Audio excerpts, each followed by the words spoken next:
우리 눈에 보이지 않는 하나님의 통치가 우리 눈에 보이는 재력과 세상 권력보다 더 절대적이라고 믿고 살아가는 것은 말처럼 쉽지만은 않죠. 눈에 보이는 것과 눈에 보이지 않는 것의 싸움입니다. 육에 대한 것과 영에 대한 것에 대한 싸움인데, 육에 대한 것은 우리가 직접적으로 경험하고 체험할 수 있지만 영에 대한 것은 우리가 둔감해지게 되면 영에 대한 것이 우리 앞에 경험되어지기는 참 쉽지 않습니다. 그래서 사람들은 육에 대한 것에 대해서 더 많이 의지하게 되고 신뢰를 하지요. 근데 하나님은 우리에게 뭐라고 말씀하십니까? 영으로 우리가 하나님이 영이시기 때문에 우리가 영으로 하나님을 신뢰하며 나아갈 때 하나님의 은혜가 우리에게 그 은혜가 더 충만하게 임할 줄을 믿습니다. 그래서 초대교회 성도들은 이 사실을 더욱더 믿기 힘든 그런 현실 가운데 살았습니다. 왜 그랬을까요?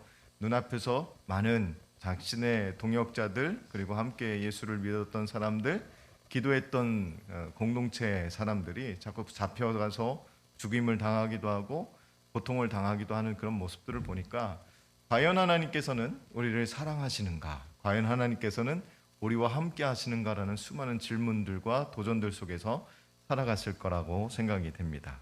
요한은 어린 양과 함께 14만 4천이 서 있는 것을 환상 가운데 보았습니다. 인침받은 14만 4천의 성도는 사탄과 두 짐승의 무서운 핍박에도 불구하고 여전히 변함없이 하나님을 찬양하고 있다라는 거죠. 여기에 전제되는 조건이 있겠죠. 뭐예요? 끝까지 하나님을 저버리지 않았다라는 전제 조건이 있다라는 거죠. 오늘 이 믿음이 저와 여러분에게도 변함없이 있게 되기를 주의 이름으로 축복합니다. 요한계시록 14장은 독특하게 7개의 환상으로 구성되어 있습니다. 첫 번째는 1절에서부터 5절까지 말씀 가운데 성도들이 그리스도와 함께 시온산에서 노래를 부르는 환상이고, 두 번째는 심판이 다가왔으므로 회개하라는 첫 번째 천사의 메시지가 6절에서부터 7절까지 나와 있습니다. 세 번째 환상은 큰 성 바벨론이 멸망할 것이라 라는 두 번째 천사의 메시지가 8절에 기록되어 있고, 네 번째는 큰 성 바벨론에게 굴복하는 자들은 영원한 형벌을 받을 것이다 라는 세 번째 천사의 메시지가 9절에서 12절까지 나와 있습니다. 다섯 번째 환상은 주 안에서 죽는 자들에 대한 축복의 선언이 13절에 기록되어 있고, 여섯 번째는 성도의 구원이 16절에서 17절, 그리고 마지막 환상으로는 불신자들의 멸망으로 17절에서 마지막 절까지 그렇게 구성되어 있습니다. 1절에서 5절까지의 본문 내용을 7개 환상 중에서 첫 번째 환상에 대한 내용으로 이제 기록이 되어 있는데, 그들의 이마에 어린 양의 이름과 어린 양의 아버지 이름이 있는 14만 4천인이 어린 양과 함께 시온산에 서 있다라고 말씀을 하고 있죠.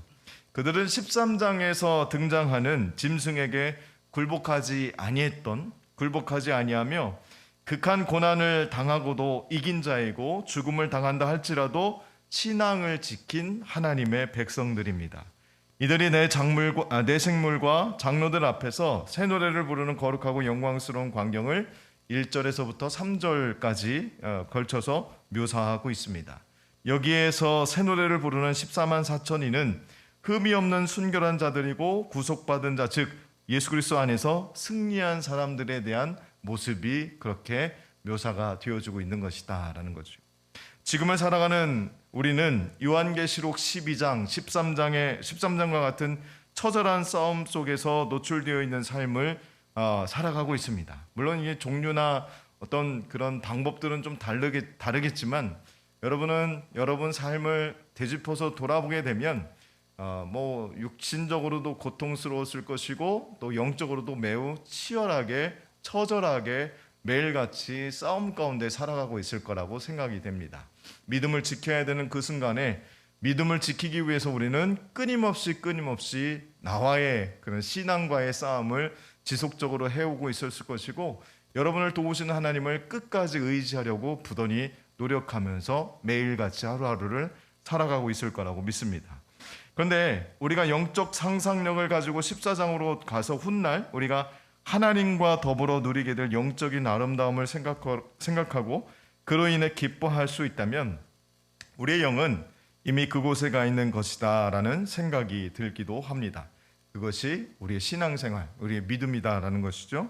14장에서 보여주는 강력한 메시지는 타락한 세상 가운데 타협하지 않고 끝까지 견뎌낸 사람들에 대한 하나님의 은혜가 준비되어 있음을 우리에게 보여주고 있습니다. 14만 4천 명이 실제로 구원받은 성도들의 숫자를 가리키는 게 아니라 하나님이 구원하신 모든 백성의 완전한 숫자의 상징수입니다. 실제 수가 아니라 헤아릴 수 없이 많은 숫자라는 뜻의 상징인 이 숫자는 새 이스라엘로서 유대인과 이방인, 그리스도인 모두를 포함한 구원받은 하나님의 백성들이 수도 없이 많다라는 것을 상징적으로 나타내고 있는 거예요. 이 14만 4천이라는 숫자에 매여서 많은 이단들이 활동을 하고 있죠. 그죠? 그것 때문에 자신들이 교리를 자꾸만 바꿔가면서도 자신들이 했던 얘기 자꾸만 뒤바꿔가면서도 이 14만 4천이라는 숫자를 자꾸만 맞춰가려고 부단히 노력하지만 역시 해석에 잘못된 해석을 가지고 그 교리를 만들다 보니까 자꾸만 오류가 생기는 거예요. 우리가 성경을 잘 알고 여러분이 말씀 안에 온전히 서 있으면 그런 말도 안 되는 이야기에 흔들리지 않을 거라고 저는 생각합니다. 이들은 요한계시록 7장에 언급된 14만 4천과 동일한 사람들, 구원받은 신구약 시대의 모든 성도를 가리키는데 한 가지 다른 점은 7장에서는 이 무리가 사탄의 공격을 앞두고서 천사의 보호를 받는다는 것으로 묘사되어 있는데 반해서 14장 오늘 본문에서는 이들이 예수 그리스도와 함께 있는 것으로 묘사되어 있습니다. 이는 하나님의 백성이 이제 환난을 통과하여 승리를 얻은 상태에 있음을 말해준다라는 거죠. 어떻게 됐다고요? 환난을 통과해서 승리를 얻은 상태, 이긴 상태, 승리한 사람들의 상태를 말해준다라는 거죠. 지금 하나님은 당시 핍박받던 초대교회의 대표자 요한에게 아직 이루어지지 않은 승리의 미래를 앞당겨서 보여주시고 계시는 것이에요. 이때까지 요한계시록 안에 틈틈이 나왔던 하늘의 예배 환상이 그랬듯이 오늘의 환상 또한 지금 너무 큰 환난을 당해 절망 가운데 있는 성도들을 위로하기 위해 주시는 비전이다라는 것입니다. 마찬가지예요. 우리가 살아가면서 여러분 고민되어지고 슬픔이 있고 고통이 있고 다행히 제가 여러분을 봤을 때는 뭐 크게 절망 가운데 살아가는 분들이 없어서 감사하지만 그럼에도 불구하고 여러분 가운데서는 가족의 문제를 가지고 기도하시는 분들도 계시고 직장의 문제를 가지고 기도하시는 분들도 계시고 하고 있는 일들 가운데 고민하며 기도하는 분들이 계시는 줄 믿습니다. 근데 우리가 오늘 메시지가 뭐냐면 이러한 모든 것들 가운데 믿음을 지키고 하나님을 신뢰하고 하나님을 바라봤을 때 우리에게 부어주시는 비전이 분명하게 우리에게 약속되어져 있다라는 것으로 보여주고 있다라는 거죠. 자, 4절의 말씀에 와서 이렇게 기록되어 있어요. 이 사람들은 여자와 더불어 라고 이제 기록이 되어 있는데 이런 말씀이 있는데 여기에 나오는 여자는 누구를 상징하고 있을까요?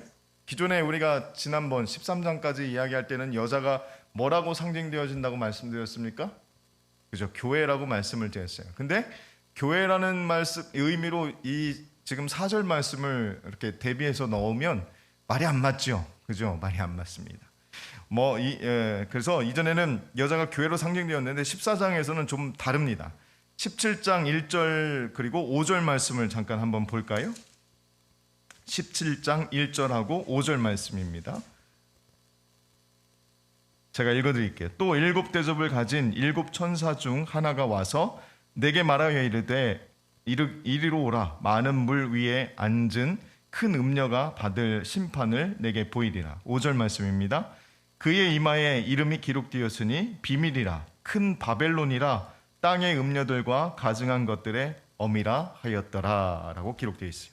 이런 내용들을 비춰볼 때 4절에 나오는 이 여자는 세상의 타락한 세속성을 상징하는 바벨론을 의미하고 있습니다. 그렇기 때문에 여자와 더불어 더럽히지 아니하고 순결한 자라는 표현은 타락한 세상과 타협하지 않고 세속화되지 않은 상태를 말하고 있는 거예요. 그러니까 순결하다라는 것은 뭐예요? 때묻지 않은 깨끗한, 영어로 pure라고 하죠. 아주 순수한 그런 상태의 모습을 말하고 있어요. 이거 어떤 것이 이렇다는 거예요? 우리의 영이 하나님을 바라보는 사람들, 하나님 안에 있는 사람들, 예수 그리스도의 이름으로 구원받은 사람들의 영적 상태가 이래야 된다라는 거죠. 교회와 성도의 세속화는 교회의 타락과 성도의 타락에 대한 위협입니다. 무너지게 만들어지는 거예요. 사탄이 그렇게 만들고 있습니다. 아주 퓨어한데, 순수한데 자꾸만 죄를 묻혀서, 죄를 묻히게 해서 죄와 타협하게 해서 세속화되게 해서 어떻게 합니까? 자꾸 하나님의 말씀에 대해서 의심하게 하고, 하나님의 말씀에 대해서 거역하게 하고, 거절하게 하고, 거부하게 하고, 자신의 뜻을 더 중하게 생각하고, 그러면서 변질되어 가는 거죠. 영적 순결은 세상의 것에 마음을 두지 않고, 세상을 사랑하지 아니하며 우상을 섬기지 않고, 오직 어린 양 되신 예수 그리스도를 사랑하고 섬기는 것으로 우리 영이 집중되어 있는 상태를 영적인 순결하다라고 말할 수 있는 상태입니다. 또한 5절에서 지금 말씀하고 있는 것처럼 그 입에 거짓이 없고 흠이 없는 것을 이야기하고 있는데, 흠이 없다라는 것은 그리스도의 보혈로 인해서 죄사함을 받아 의롭다고 인정받게 된 것을 뜻하고 있습니다. 하나님의 백성은 본질적으로 그 입에 거짓을 말하지 않는 사람들이다라고 오늘 말씀하고 있는 거죠. 즉 하나님과 어린 양에게 속한 자들은 흠이 없어야 하는 존재입니다. 하나님 나라의 백성은 범죄로부터 자신을 거룩하게 지키는 사람들이에요. 지금 어떤 위협 가운데 있습니까? 수많은 유혹과 수많은 적그리스도의 반역하게 만들어지는 그런 수많은 타협점, 그런 것들이 우리를 위협하고 있고, 당시에 수많은 그리스도인들에게 그렇게 도전하고 있지만, 그럼에도 불구하고 그들이 하나님을 떠나지 않고 하나님을 바라보며 하나님 앞에 신앙의 순수성을 지키고 있었던 사람들에 대해서 뭐라고 경고하고 있습니까? 5절 말씀에, 14장 5절 말씀에 뭐라고 말씀하고 있어요? 그 입에 거짓말이 없고 흠이 없는 자들이더라 라고 말씀하고 있어요. 세상은 우리에게 세상 사람처럼 그냥 살라고 합니다. 유별나지 않게, 독특하지도 않고 그저 좋은 게 좋은 거라고, 때로는 타협도 하고 양보도 하고, 그렇게 사는 것이 지혜이고 사람 사는 멋이다라고 이야기도 합니다. 그러나 성경은 뭐라고 이야기합니까? 로마서 12장 2절 말씀, 여러분 잘 알고 있는 말씀이죠. 이 세대를 어떻게 하지 말라고요? 본받지 말라라고 말씀하고 있어요. 이건 강력한 메시지예요. 강력한 우리에게 주어지는 권고입니다. 그래서 이 세대를 본받지 말고 어떻게 하라고요? 영적인 순결함을 지켜라라고 말씀하고 있는 거예요. 세상이 우리에게 하는 말에 대해서 귀를 기울이지 말라라고 하시는 말씀이죠. 그럼 어떻게 하라는 거예요? 하나님 앞에 더 집중하라라는 하나님께서 우리에게 주시는 경고의 권고다라는 것이죠. 그러나 우리는 그리스도인들이 예수님을 닮아가려고 애써야지, 자꾸 세상과 같아지려고 애쓴다면 세상에 무슨 영향력을 끼칠 수 있겠습니까? 세상 속에 있지만 세상과 다르게 살 때, 예수님의 선한 영향력을 세상에 품어낼 때 사람들이 비로소 우리를 인정한다라는 것이죠. 하나씩 그들의 요구대로 타협하다 보면, 거봐 너도 그렇게 유난 떨더니 별반 다르지 않잖아 라는 말을 듣게 된다는 거예요. 여러분, 자존심 상하는 반응 아닐까요? 내가 그렇게 했더니 그렇게 하면 괜찮다고 해서 그냥 그렇게 했더니, 거봐 너도 별반 다르지 않네? 그렇게 유난 떨면서 예수 믿는다고 이야기하더니 똑같네 라는 이야기 들으면 여러분, 영적으로 얼마나 자존심 상합니까? 저는 인정받았던 사람이요, 회사 다니면서 회식을 그렇게 많이 해도 맨날 콜라만 먹었거든요. 회식을 그렇게 많이 하고 이사가 쫓아와서 한 잔만 할래? 이렇게 수없이 권유를 해도 저는 감사하지만 제가 여러분 다 드시면 운전해서 다 편안하게 모셔다 드리겠습니다. 그렇게 했어요. 나중에 이사님이 인정해 주셨어요. 옆에 다른 공장에 있는 누구누구 집사는 잘도 받아먹고 잘도 놀고 잘도 먹고 그랬는데, 너는 유별나게 하더니 정말 유별나다라는 그런 인정을 받았던 사람이에요. 여러분, 이런 순수함이 뭐 꼭 저를 닮으라는 것은 아니지만, 여러분 삶 가운데 이런 타협의 순간에 타협하지 않고 거절할 수 있는 그런 담대한 믿음이 있기를 주의 이름으로 축복합니다. 세상 속에 살고 있지만 세상과 다르게 살아갈 때, 예수님의 선한 영향력을 세상에 품어낼 때 사람들이 인정한다라는 것입니다. 자존심 상하는 그런 반응들, 여러분 우리는 그 반응 속에서 여러분 자유롭기를 주의 이름으로 축복합니다. 예수의 피로 구원받은 백성이 예수의 피값이 드러나지 않은 채 묻혀 살아가고 별반 다르지 않잖아라는 말을 듣게 된다면 우리는 자존심 상해야 되고 회개해야 된다라는 것입니다. 이제 어린 양이 이끄는 14만 4천 명의 군대와 용의 짐승들의 군대가 일전을 벌일 때가 되었습니다. 이때 천사들이 지나가면서 하나님의 말씀을 선포하는데 이 말씀은 그 전쟁이 어떻게 진행되는가를 보여주고 있습니다. 한 천사가 세상 모든 사람들에게 하나님을 경배하고 그에게 영광을 돌리라고 영원한 복음을 전합니다. 이어서 다른 한 천사가 모든 나라로 하여금 행음하게 만들었던 큰 성 바벨론이 멸망할 것이다 라고 8절에서 선포하고 있습니다. 다음으로 또 다른 한 천사가 핍박을 인내하지 못하고 우상 숭배하며 짐승의 표를 받게 되면 영원한 형벌을 받게 될 것이다 라고 경고하고 있습니다. 이것은 다 뭘 얘기하고 있습니까? 타협하지 말라라는 거예요.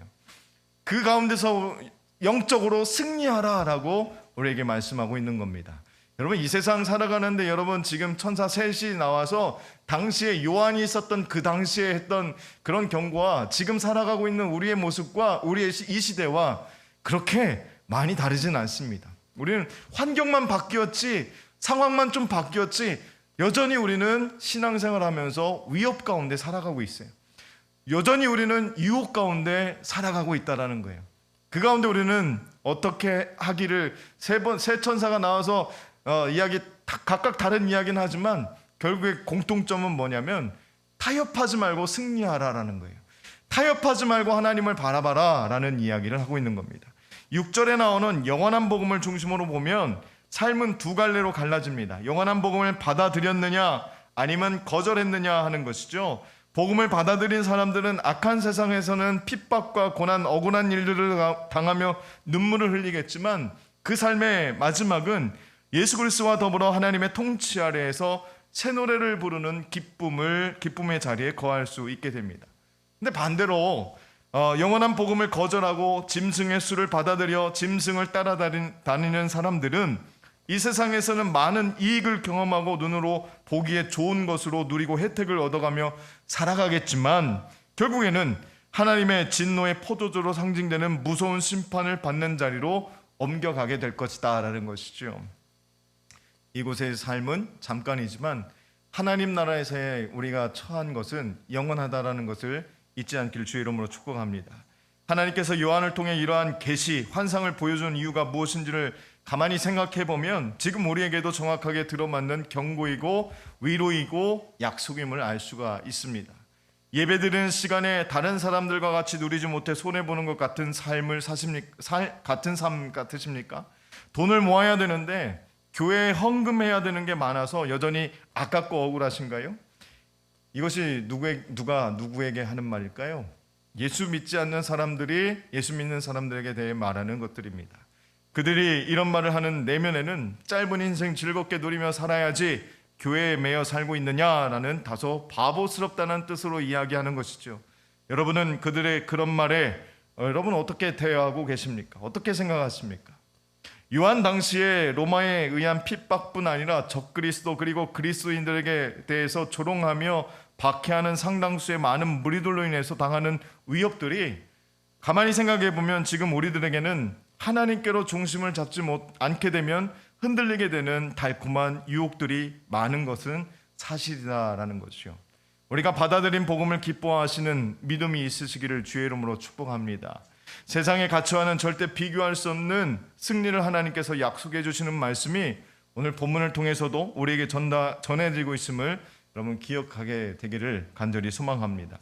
영원한 복음에 대해서 성경은 세 가지를 이야기합니다. 첫 번째는 하나님을 두려워하라 라는 것이고, 둘째는 영광을 돌리라는 것이고, 그 이유는 마지막 날이 가까웠기 때문이다 라는 것이에요.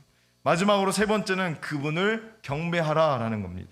이것이 영원한 복음이다 라고 말하고 있어요. 웨스트민스터 소요리 문답을 보면 인간의 목적이 무엇이뇨? 라는 것이 그 첫 번째 질문입니다. 이 질문에 대해서 뭐라고 답하고 있는지 아십니까? 그 질문에 대해서 답은 하나님을 영화롭게 하고 영원히 그분을 즐거워하는 것입니다 라고 답을 달아놨어요. 여러분, 이 답에 대해서 하나님을 믿는 사람들이라고 하면 이유를 불문하고 고백해야 되는 답이고 다 인정할 수밖에 없는 답인 줄 믿습니다. 인간이 존재하는 목적은 하나님을 영화롭게 하는 거예요. 하나님을 영화롭게 하면 우리가 생각하는 그 이상의 것으로 하나님이 채우시고 축복으로 덧입혀 주실 줄 믿습니다. 물론 그것을 바라면서 하는 것은 아니지만 하나님은 우리가 바라지 않더라도 하나님께서 채우실 줄 믿습니다. 8절에 와서 큰 성 바벨론으로 하여금 성도들을 압제하고 성도들에게 고난을 주는 가해자의 대명사로 바벨론과 로마 제국을 이야기하고 있어요. 로마 제국은 온 민족으로 하여금 손과 이마에 666의 사인을 받게 해서 네로 황제를 경배하고 만일 숭배하지 않으면 이 사회에서 살아갈 수 없도록 만들어 버렸습니다. 지난주에 우리가 함께 나눴죠. 어떻게 바꿨습니까? 666 이 바코드, 그러니까 어떤 그 표식을 받지 않으면, 이마에 받지 않으면 어떤 불이익을 당한다고 말씀드렸어요. 자, 퀴즈입니다. 네? 그렇죠. 매매를 못한다. 단장님, 저하고 해외여행 갈 준비. 자력으로, 자비량으로. 매매를 못하게 하는 거예요. 매매를 못하게 하니까 경제활동이 안 되니까 어떻게 됩니까? 굶게 되고 입지도 못하고 먹지도 못하고 모든 것이 다 불편해지게 되는 것입니다. 그래서 이런 일들로 인해서 믿음이 약했던 사람들이 어떻게 됐어요? 금방 내 영적으로 우상을 숭배하게 됐어요. 동시에 음행을 저지르도록 만들어버렸습니다. 사람의 약한 부분을 건드려서 그들이 넘어오게 만들었다라는 거죠. 지금도 마찬가지로 우리는 8절에서 말하고 있는 이 큰 성 바벨론의 지배를 받게 됩니다. 세상의 권력, 또 만몬, 즉 돈의 위력을 말하고 있는데, 그래서 나타나는 여러 가지 현상 속에 잠식되어가는 가치가 돈이면 다 돼라는 그런 생각입니다. 보이는 문화, 그리고 느끼는 문화, 돈의 위력에 모두가 빠져 있다라는 것이죠. 부인할 수 있는 사람이 있으세요? 우리는 돈의 그 위력에 어느 정도씩은 다 잠식되어 있습니다. 발견할 수 있는 그런 지혜가 있기를 주의 이름으로 축복합니다. 중요한 것은 둘째 천사가 이런 것들을 향해 뭐라고 외칩니까? 무너졌도다, 무너졌도다 라고 말하고 있어요. 두 번 반복한다라는 것은 어떤 의미예요? 중요하다라는 거죠. 반드시 이루어질 거라는 얘기입니다. 세상이 궁극적으로 패망할 것이 너무 분명하기 때문에 이 사실을 강조하기 위해서 두 번이나 과거 시제로 표현합니다. 무너졌도다, 무너졌도다. 이건 과거 시제이지만 앞으로 일어날 일에 대해서 예언하고 있는 거예요. 그렇다면 둘째 천사가 외치는 이 외침은 일어날 수도 있다는 것이 아니라 반드시 일어날 것이다 라는 확신이기 때문에 우리는 깨어 기도함으로 우리 영혼을 하나님 앞에 단단히 붙들림 받도록 노력해야 될 줄로 믿습니다. 셋째 천사가 9절에서 11절 말씀을 통해 선포합니다. 세 번째 등장하는 천사가 그리고 있는 이 그림은 사람들이 마지막에 어떤 고난 속에 있는가를 아주 실제적으로 잘 보여주고 있습니다. 꺼지지 않는 유황불 속에서 고난을 받는데 그 연기가 세세토록 올라갑니다. 재밌는 사실은 14장 1절에서 시온산의 어린 양이신 예수 그리스도가 14만 4천과 함께 서 있는 모습의 그림을 보여준다는 거죠.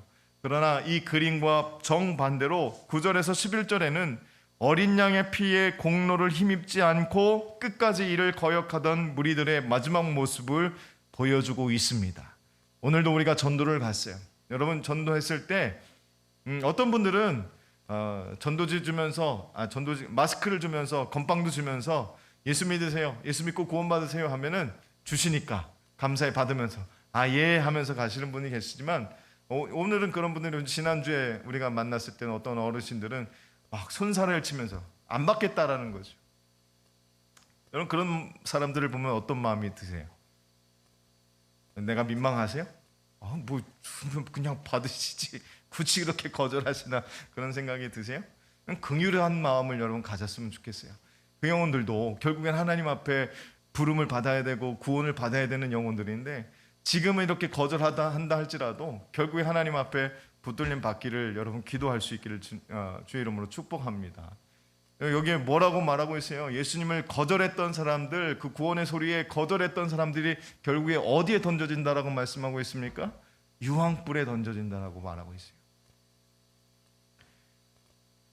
이렇게 세상 상반된 그림을 보여주는 뚜렷한 이유가 있겠죠. 이것이 우리가 마지막에 만나는 최종적인 결말이기 때문에 그렇습니다.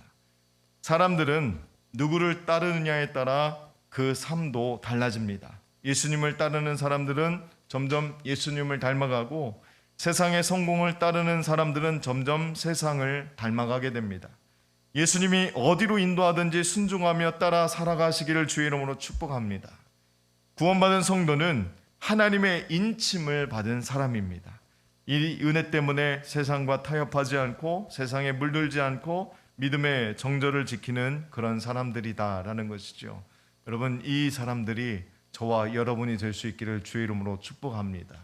이 오늘 하나님께서 축복하는 이 영혼들이 저와 여러분이기를 간절히 축복합니다.